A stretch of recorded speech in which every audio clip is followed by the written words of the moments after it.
So we're here on a Saturday morning, just crossing into afternoon. Did not get a chance to make a video all week, but what does that mean? It actually means that I've got 4 packages, plus my new comics book day, and a lot of stuff to just talk about. I got my cup of coffee. If you want to see what I picked up and what I feel like just ranting about in the comic book world, stick around.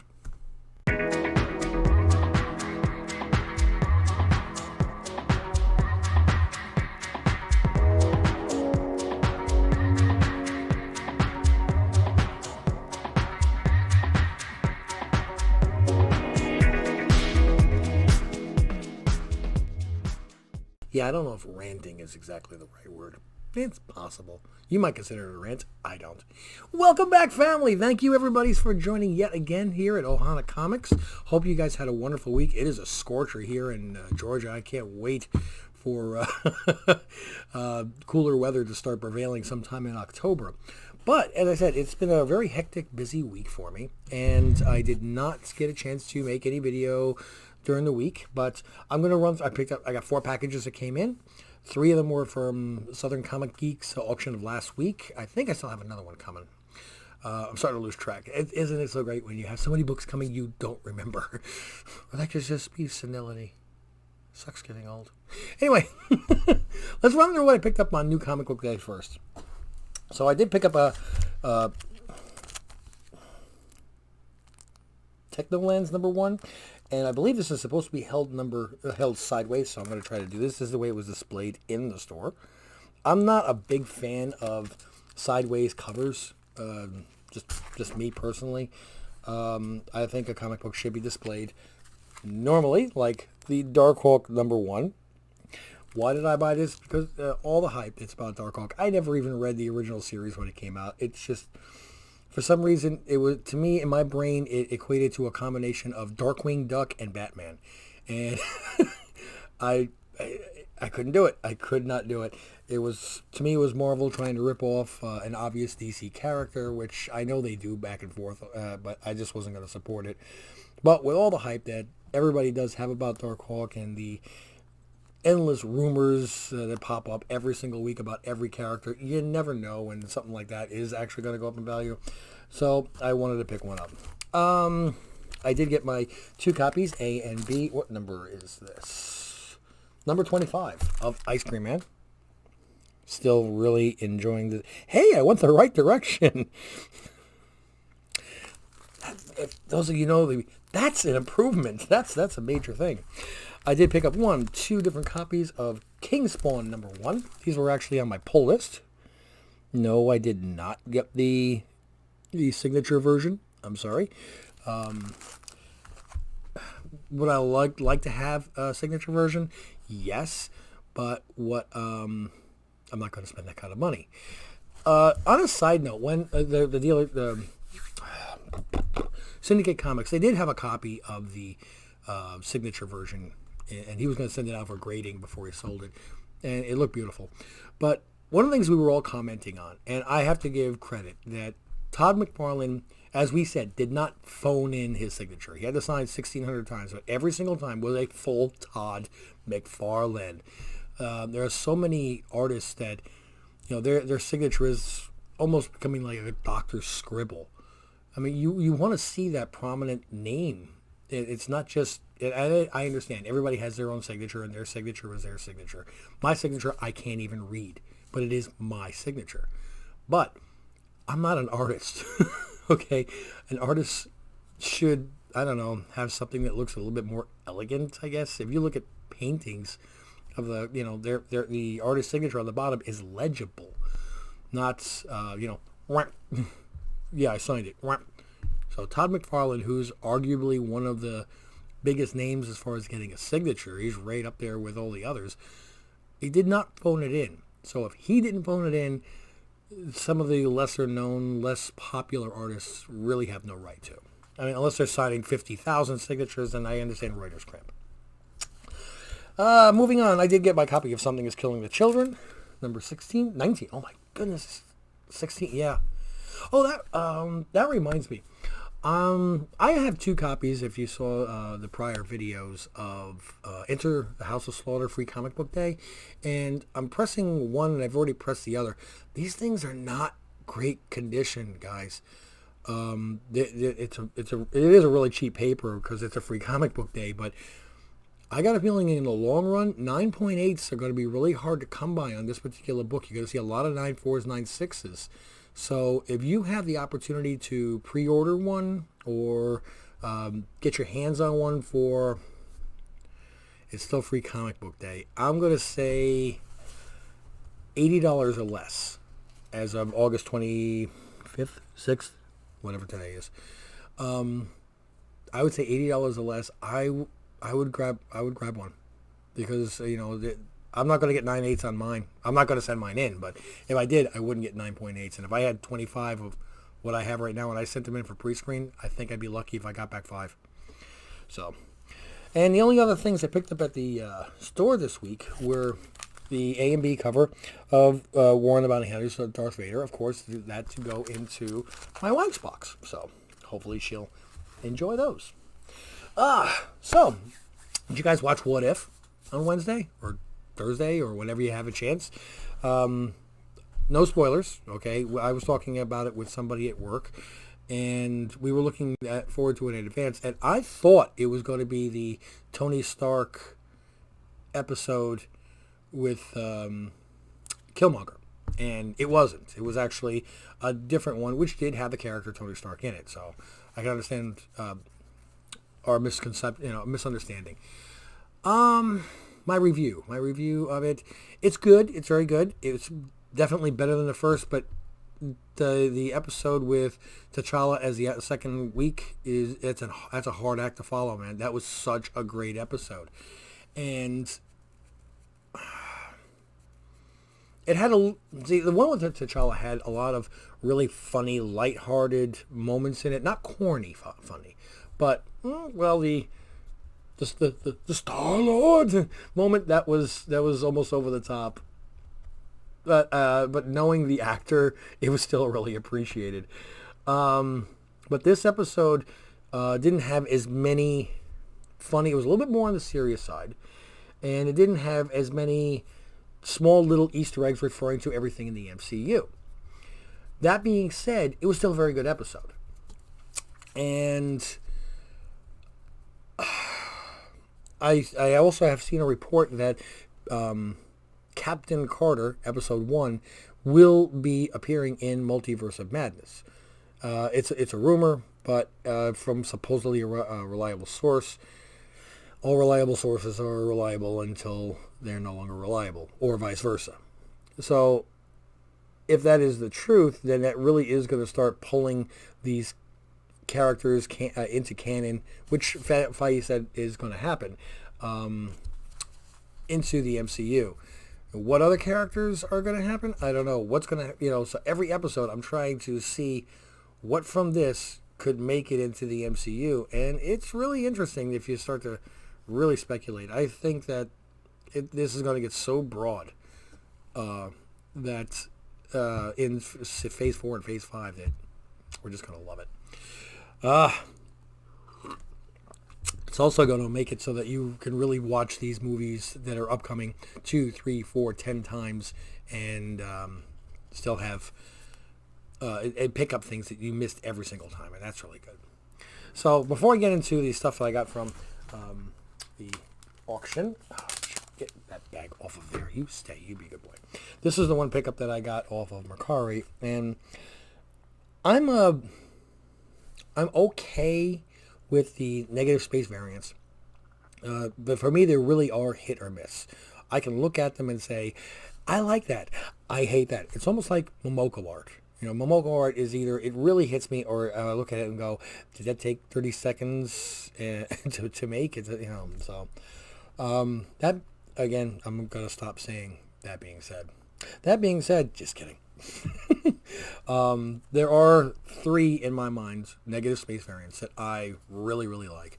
One is the Wolverine one from the Chicago Con. And it's never came down in price, and I don't see myself going and getting that one unless I got lucky with a trade or something. One is the Luke Skywalker one from the New York Con, which that one did not take off as much as I thought it was going to. And the last one here, which I just got, thankfully, is the Rogue, limited to 2,500. And this one is holding its value pretty well. And I'll be honest, this is a beautiful, beautiful copy. And this is definitely a submission candidate. So we're going to leave this here in my, I have to evaluate what I'm sending in. Before I get into the stuff that I picked up, I want to give everybody an update. I really do wish that I had more unboxings for you guys. And I really wish that I would start getting some of these submissions back. I have currently 4 submissions out at CBCS, and with the raise of prices of CGC, and a lot of people said they wanted to try to give CBCS a try. They've become flooded. They really have. I've got 4 submissions over there. One which was received on May 7th. So we're coming up on 4 months. It's still showing it's just received, and the other 3 which were delivered to them as early as May 27th have not even been received in yet.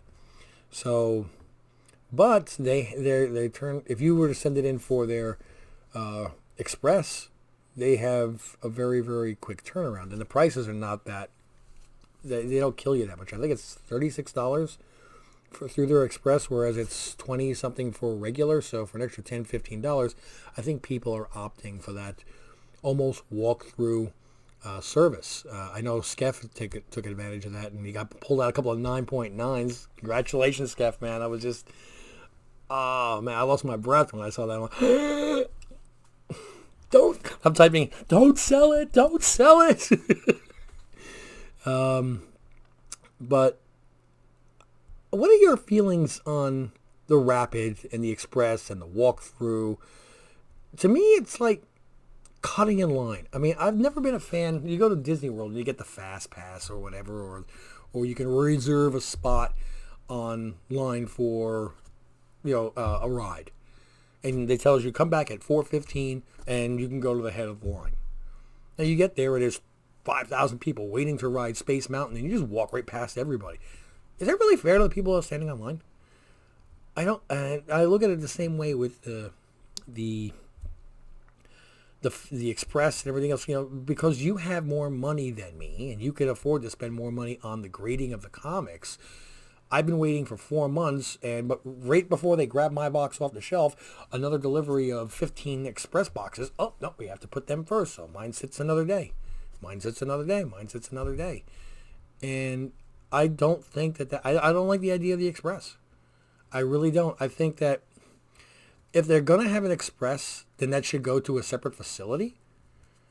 This way, my lines and the capabilities of that particular greeting crew and slabbing crew and shipping, receiving follow their normal procedure. And if you have a separate building that the Express goes through, then I don't feel like I'm being jumped in front.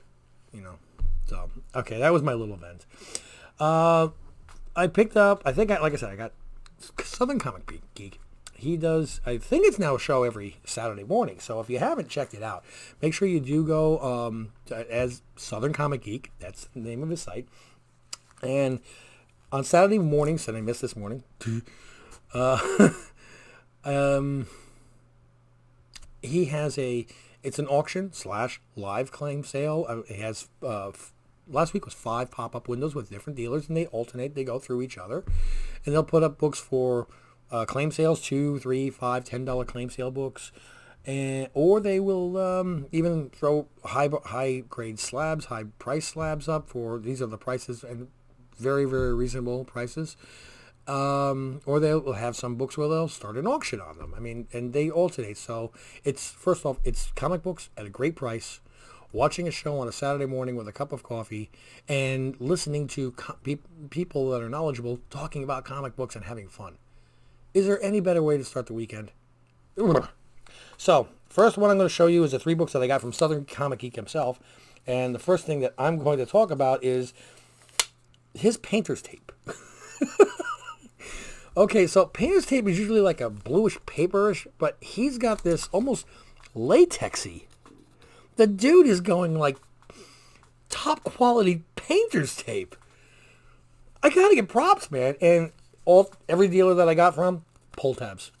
Thank you. Oh, thank you very much. Yes, I like pull tabs. But this particular tape, that actually it's reusable multiple times. It's almost like a thin plasticky tape, but it still pulls off like painter's tape. I just felt like I was getting high-grade tape. I don't know, so put that off to the side. I got from him 3 books. One was the Mighty Morphin Power Rangers #1, and I believe this is the 1 in 10 variant. Well, of this particular one. Let's show the back. Or front, whichever. Nope, that's actually the back. Wow, and it's even in a hard plastic. Dude, you're gonna spoil all of us. Next, Go Power Rangers #1. And these two, by the way, represent the first 2 Power Ranger books in my collection. And I'm going to say they're not going PC. I'm sorry. These are ones that I try to use as a bundle in a trade with somebody at some point. Okay, so if I give you, Mickey Mantle and Willie Mays, will you give me Hank Aaron? That kind of stuff. And just because this book, I think, has actually died down a little bit, but still has room to grow, is just another copy of Nightwing #78. And that was actually on one of his claim sales. I think it was actually even less than... No, it might have been 5. But that's still worth it to me. So we're going to put those there. And we're going to get to... Which one should we do first? This one? Where's the other bundle? Oh, there we go. Okay, sorry. Let's do the smaller of the 2 bundles first. Because honestly, I don't even remember what I got in here. Ooh, I'm seeing good books. Okay. This one was... It's not a great copy. But... when you can get your hands on anytime... I love Silver and Golden Age. And I think this qualifies still as Silver. This is a World's Finest #118. And it's got Superman and Batman and Robin. And you can see that at the bottom there has got some chips under the D in Exchange. And the Comics Code Authority looks like it's had a severe tape pull. It's gone, which I'm not a big fan of the Comics Code Authority, so that actually makes me happy to see that that's gone. Ghost Rider #28. Let's get those Midnight Suns up there. Part 1 of 6. We have Fantastic Four Annual #12 from 1977. Now, I know that at 1977, everything's going to be a newsstand edition at that point. However, annuals, unless they have first appearances, really don't... They don't have key book value. But I remember when I was young, and you saw an annual, you were excited to see it. Everybody went and bought the annuals because they were double the size, and you had great stories that were in them. Usually had something climactic that happened, which affected everything. And I really think that the nostalgia of collectors like me and others, that once a lot of these other books that are real key books become out of price range, the next, I think, annuals, giant size, key Marvel team-ups, or all those really great stories, Marvel 2-in-1s, which really, I'm sorry, they don't have much value, but there's certain stories in there, there's certain annuals in there that have really great stories, and they're the stories you remember 40, 50 years later, and I think those books are primed to be the next wave to... This is not going to be a $5,000 book. Don't get me wrong. But it's definitely a book that people will be looking for, in my opinion. So I picked up a copy of Magic #1, which is from the series. I have the full series, but I wanted an extra copy of #1, especially since this looks as nice as it does. They're not done with the New Mutants. A lot of people think they should be after that movie. But no, those characters are not done. Lobo's Back, number 1.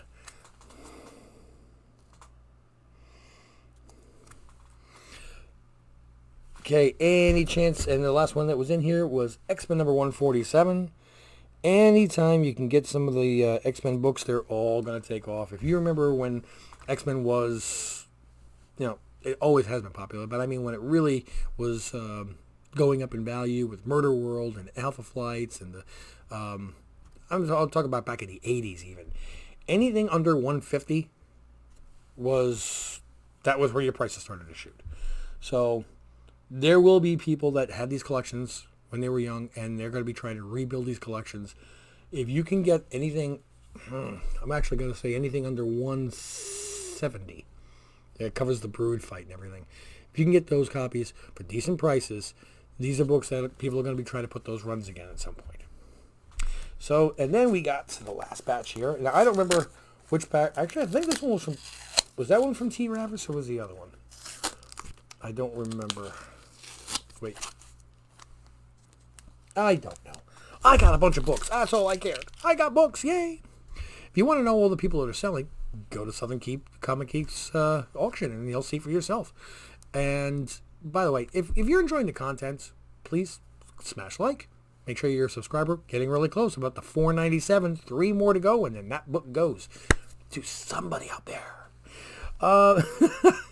But make sure that you, if you, like I said, click like. It really helps the algorithm to help my videos pop up, and I can increase the subscription count. This is really just straight coffee. Nothing laced in it. But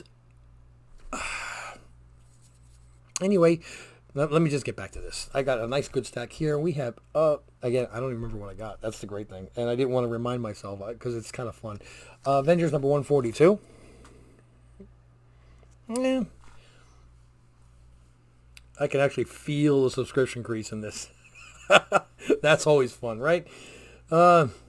It's a 5. It's nothing major. We've got... Oh, because I always wanted to have a copy of one of these, and this is just a reader copy. I don't care. The Adolescent Radioactive Black Belt Hamsters. Can you say ripoff? Yes, it was a ripoff. Who cares? It was funny. Even the artistry. An extra copy of Vision and Scarlet Witch number 1. And I'll take a look at this. This is a darker cover, and as I can see, also pretty susceptible to misalignment. Bad rap, but it is a newsstand edition, but it's not a 9.8. 9.2 to 9.4. From what I see here, I have to open it up and take a look. I already have a 9.6 of it, so I'm happy. But I wanted to get another one because, when Wanda / White Vision / everything starts to take off, all these books will start to peak again. Oh, this was just cool. I had to get it. 1975, Giant Size Hulk, number 1. Now let's see what the condition really, really looks like. It's a square-bound book. It's got a little chip here at the bottom corner. It's, it's a thick book. I'm going to call it a round book now. Not terrible. Again, in the 5.5 range.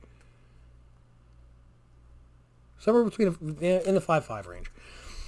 This one I had to get for the wife because she is a big fan of the movie, and I had to let her know that there was a comic book out there at one point called The Karate Kid, and when they went to make the movie, they actually had to file for permission to use the name. So it is a Karate Kid number 4. It was just a cheap, cute book, and I wanted to put that in her collection. This one, however, I wanted to get, is that staining? I'll have to check this one later. I'm wondering if I got staining here. I think that is. Yeah, no, that definitely is. Yeah, so this is a reader copy of The Further Adventures of Indiana Jones. Again, these were all like in the $2, $3 claims. I didn't care. I just wanted to get some books. Sergeant Fury, starring in Marvel, Special Marvel Edition number 11 with Captain America and Bucky. Who did the cover art on this? I really don't like his face. I'm gonna have to look that one. I don't like the facial looks on Cap. I don't know. I mean, I've had that same look when I'm constipated. We'll see. Got myself a copy of Bloodshot #1, foil. Pretty nice. And then this one, because I really think that when the character does show up again in the MCU, even though I personally don't like the character. I don't have nothing against the actor, okay? Just the character, I hate him. Was U.S. Agent #1 in a limited series. 1 in 4, yeah. This is actually the first book that had U.S. Agent as the title. I'm not sure if he actually had his own book, but again, looking at it, it's in pretty decent shape. Again, I'll have to take it out and really examine it. Initial glance, if I'm thinking it's 9.4 to 9.6. So, and the other one I did buy a slab, and it's because I just wanted to have this book, and well, there it is. It's 1979 ROM #1 in a 9.0. I gotta tell you, the slabs that these guys were all selling, very, very decent prices. So I saw it and I went, I think they wanted $50 for it. I was like, $50 for a slab book of a #1. You think about this, 42 years ago. And if anything ever becomes of this character, which is possible with the MCU, especially with the Multiverse of Madness coming out. Yeesh. They may have the Micronauts in there too. Keep an eye out for that book.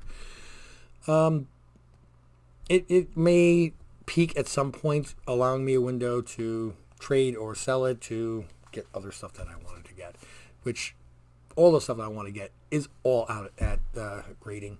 I've got 2 submissions of CGC, 4 submissions of CBCS.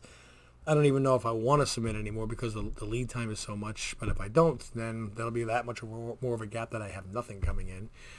My CGC submission right now, I sent 3 books, which were, what do you call it? They were graded already by CBCS, but these were 3 books that were processed by CBCS. I specifically marked for pressing and cleaning, expecting a 10-month turnaround time, and I got them back in 5 weeks. They did not press and clean them. And the grades seriously reflected this. Now, am I expecting these books to come back 9.8? No, but I really do expect a couple grade bump because I knew these were books that this will benefit from a pressing and a cleaning. One book, it just this week updated to received at CCS, which is the great pressing and cleaning section. They got it 3 months ago. They just received it at CCS. So maybe sometime next year I'll show these books. One is Ultimate Fallout #4. You want to get that one as best as can. One is a Darth Vader #3, first appearance of Dr. Aphra. This one I was trying to get a grade bump. That the Ultimate Fallout 4 I sent in as a 7.0. There was no way by looking at this. You knew what was wrong and said, look, this could easily jump over a 9 with a pressing and cleaning. But they didn't do it, and it just that was my biggest headache. So even if it goes up to an 8.5, it's worth it to me. The Darth Vader #3 was a CBCS 9.0. I'm hoping to get more like a 9.4, 9.6 on that book. I don't think it's a 9.8. And the third one was Amazing Spider-Man Annual #16, which not only did not get a pressing and cleaning, but it did not reflect. It said on the CBCS newsstand edition. It wasn't a newsstand edition. It was a Canadian price variant, which has the barcode, but a completely different price, and that is actually much rarer than a newsstand edition. So not only was I hoping to get a grade bump from the 7.5 that it didn't get a pressing and cleaning, it's maybe an 8.5. That's, I'm not saying this is going to come back at 9.6. An 8.5, but I wanted it correctly labeled in the slab. So I sent those 3 books off. And again, they got it in May, and right now it just got received at CCCS. So did I say 4 C's? I don't know.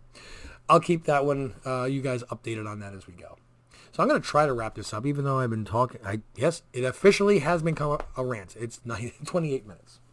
But let's do the last 30 seconds as we always do. We are at 497 subscribers at the time of the filming of this, and I am so primed that I'm going to be giving away this book within 3 more subscribers. Again, make sure that you click subscribe. Make sure that you click like, because that really helps out as well. Click notifications if you'd like to see when my videos pop up.